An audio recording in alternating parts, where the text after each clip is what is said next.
how shall we reveal the face of our community in so brief a moment, not only to ourselves, but to the multitudes of others who comprise our world?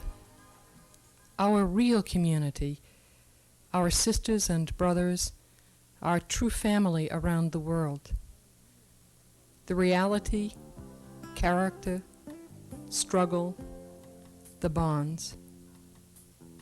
How even to introduce ourselves, the nearly 5,000 women in 42 countries, of 40 nationalities, speaking 26 languages, women of Africa, Asia, Europe, Latin America, North America, Oceania, from countries both seasoned by age and challenged by youth.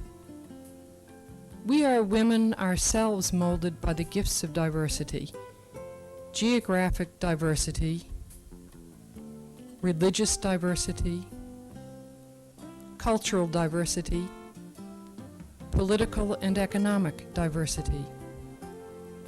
We are women called by the world and the church to manifest the love of God, to be in truth religious of the Sacred Heart.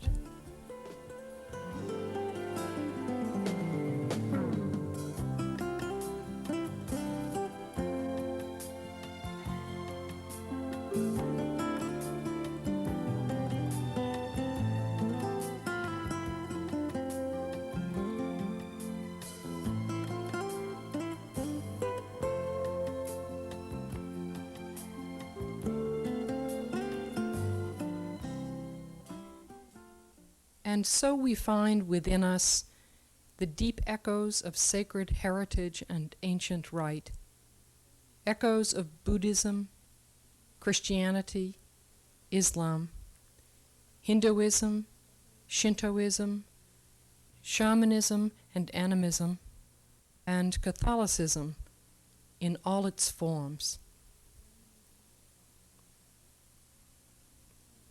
We find also the insistent habits of democracy and dictatorship, of capitalism and socialism.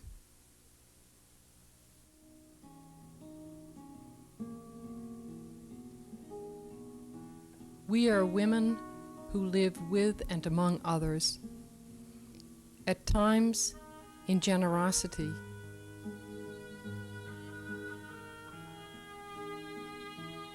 heroic struggle, and courage.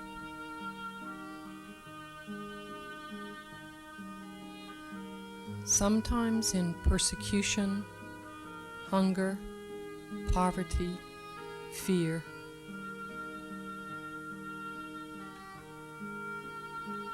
Sometimes in plenty and comfort and security.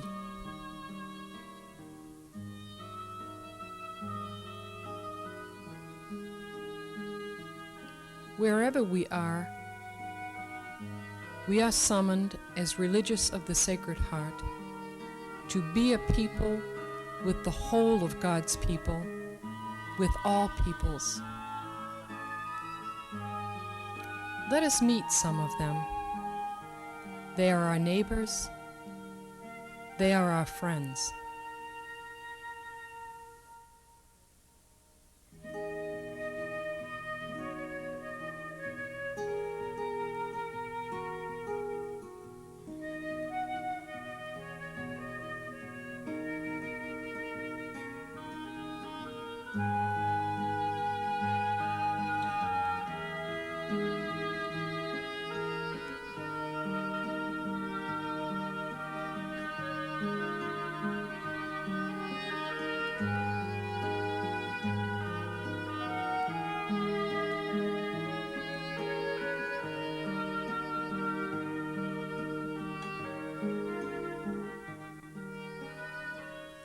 Now, on the threshold of the third millennium, amidst the explosive events of the end of the 20th century, humanity knows itself one family as never before. But the links that bind us are much more of competition than of cooperation, perhaps more of greed than of goodness.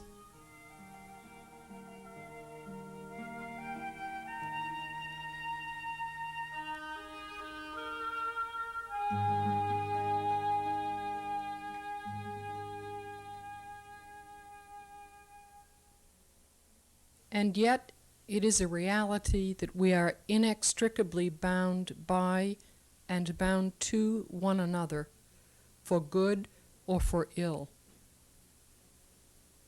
In every corner of the world, we see the same images. They are world images. Images of crisis, broken promises, and broken people, cultural domination, oppression of women, disintegrating social fabric, militarism. Images of despair across all age lines, unemployment, racism, economic exploitation, violence. Images of drugs, broken families, meaninglessness. The rich get richer, the poor get poorer. But we see images of hope as well. They too strain to become world images, hope images of solidarity, religious awakening, new economic configurations, collaboration. Images of peaceful revolution, cross-cultural dialogue, continental peace initiatives, prayer groups, pollution protests, social protest, basic ecclesial communities, and we find prophets rising in our midst. A picture is worth 1,000 words. Behind these pictures lie so many choices, for us so many hard decisions, the dilemmas of honesty, the dilemmas of faith, so many unmet challenges, so many pressing needs. All of this searched, sifted, and weighed in what we call discernment. For action that shows the love of God means listening for the Word of God. It means the search for the face of God in the human experience.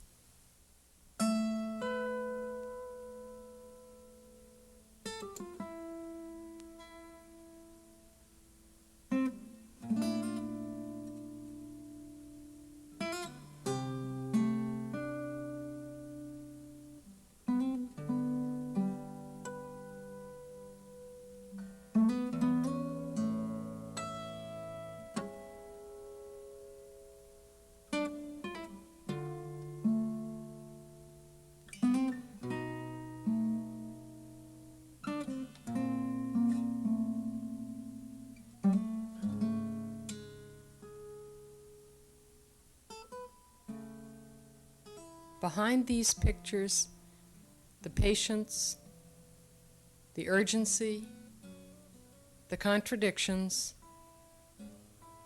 the paradoxes, to be here and not to be able to be there, to be here now and unable to remain here tomorrow, to live among the poor and to have more than they, to live as we are called to live, and not to have the means to do that to which we are called, to criticize injustice and be unable to overcome it,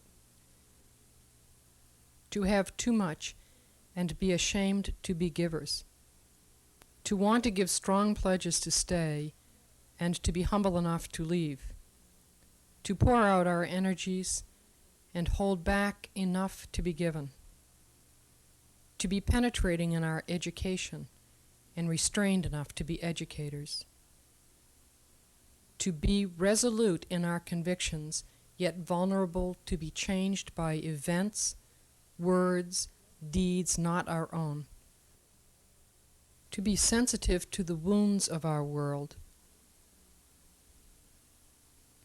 yet convinced enough not to be paralyzed by the pain we see and feel.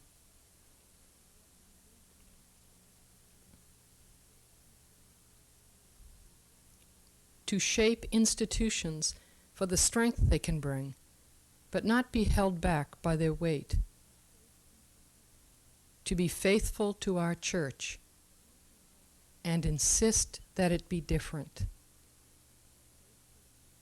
To maintain our personal and cultural identity and be one international community, religious of the Sacred Heart.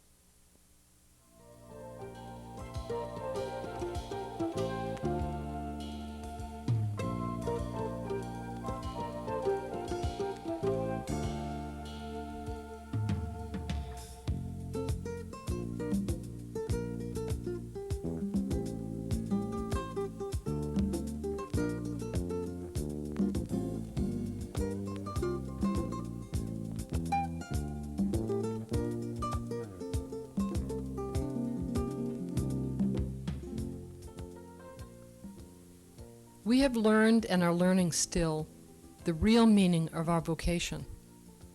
We have begun to understand that as women, as Christians, as religious, as educators, the call of God to us means that the world has a claim on us, that it lays claim to our love, our contrition, our forgiveness, our contemplation.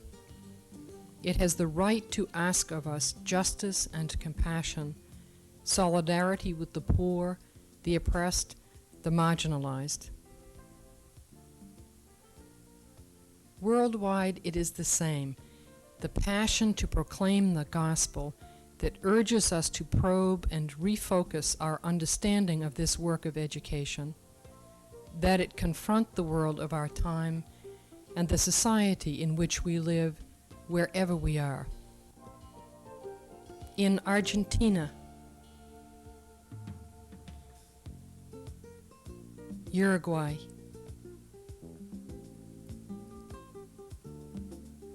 Australia,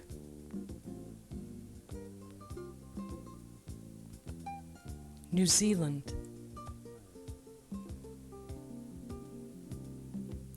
in Austria,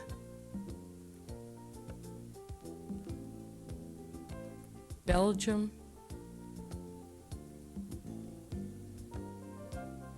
Brazil, Canada,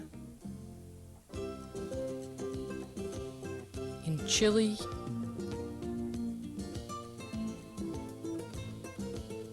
Colombia, Egypt, England,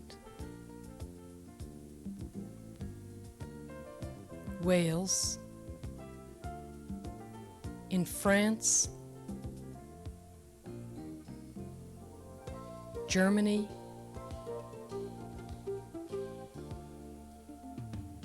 Sweden,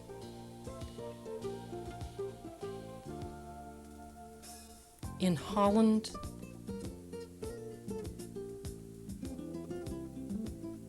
India, Ireland,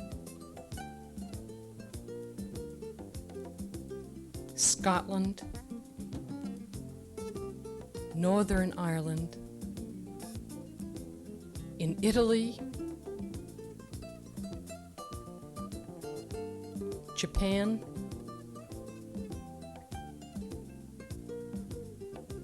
Korea, in Malta,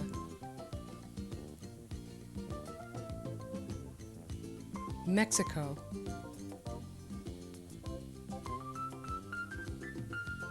Nicaragua,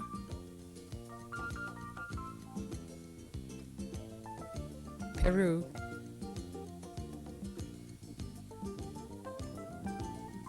in the Philippines,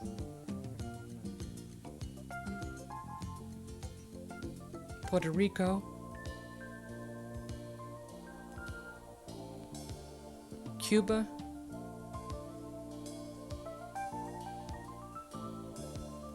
Poland,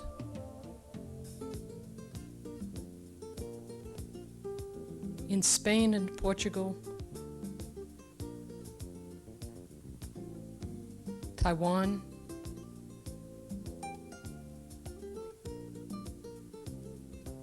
Chad,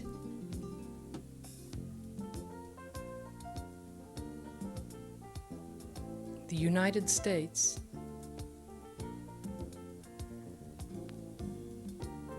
in Uganda,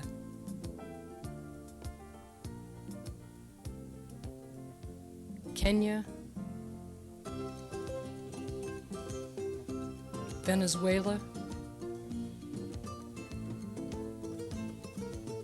and Zaire.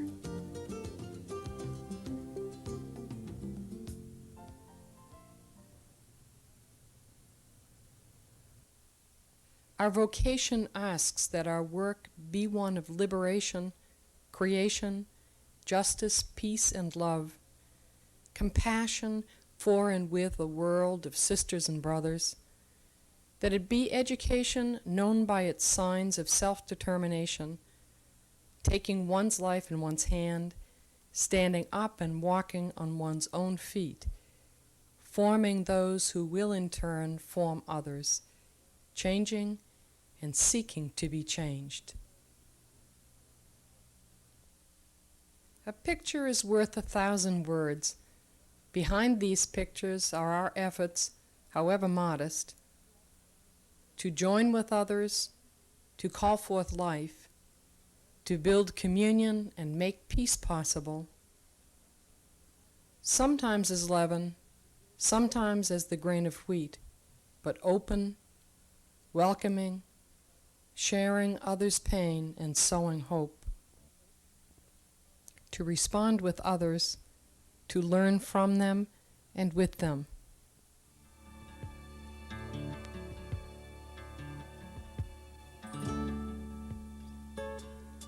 We are with them in schools and centers for children, youth, adults,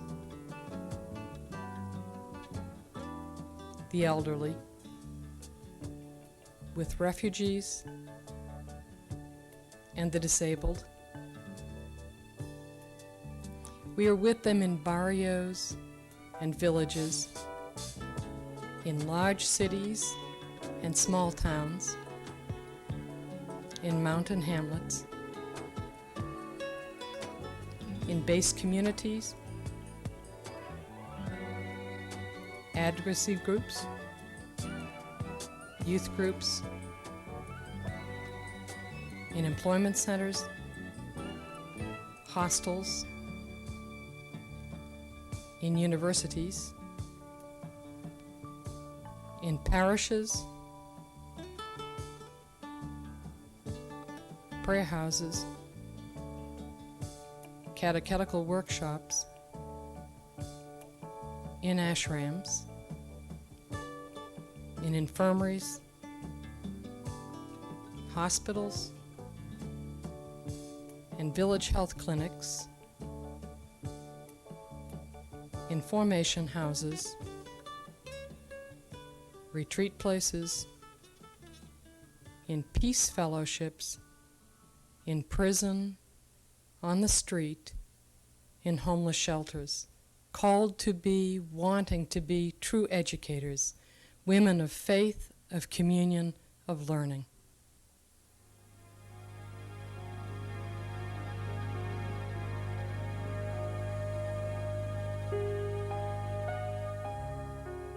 Did we ever think we could do this ourselves, alone? A picture is worth 1,000 words. Behind these pictures lies a community and those with whom we have made common cause in the heart of Christ.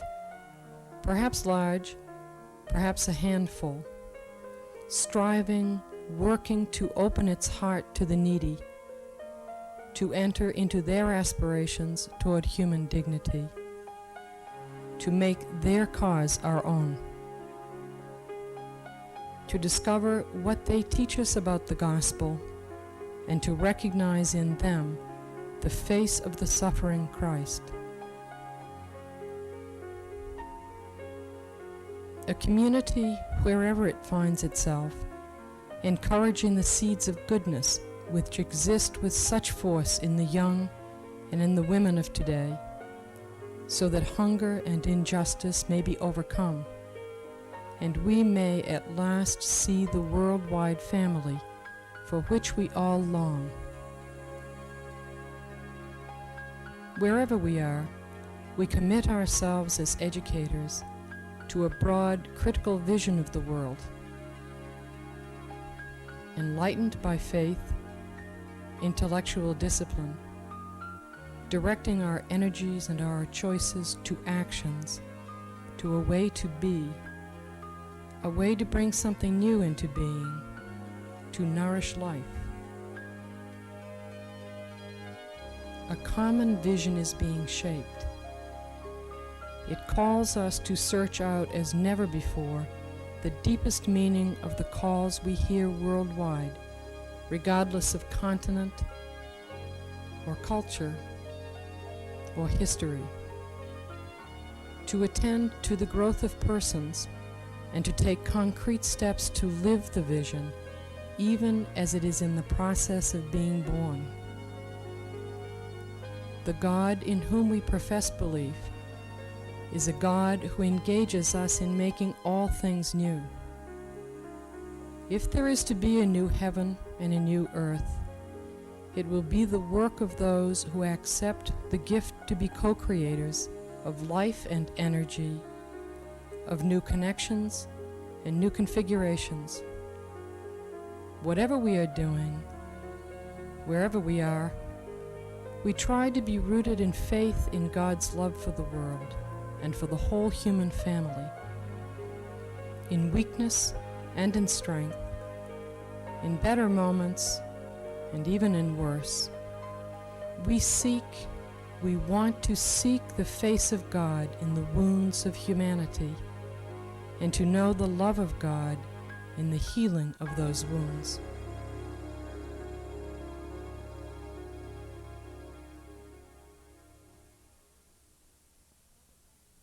We ask what it asks of us in God: to purify our vision, to tame our ways of violence, of selfishness, of competition,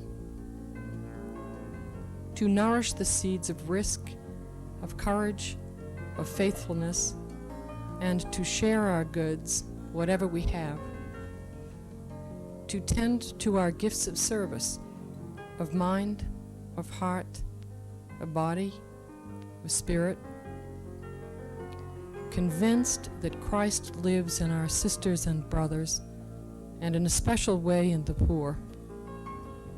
We are willing to risk a new step forward in salvation history, side by side with others, embracing the cross, sure of the resurrection.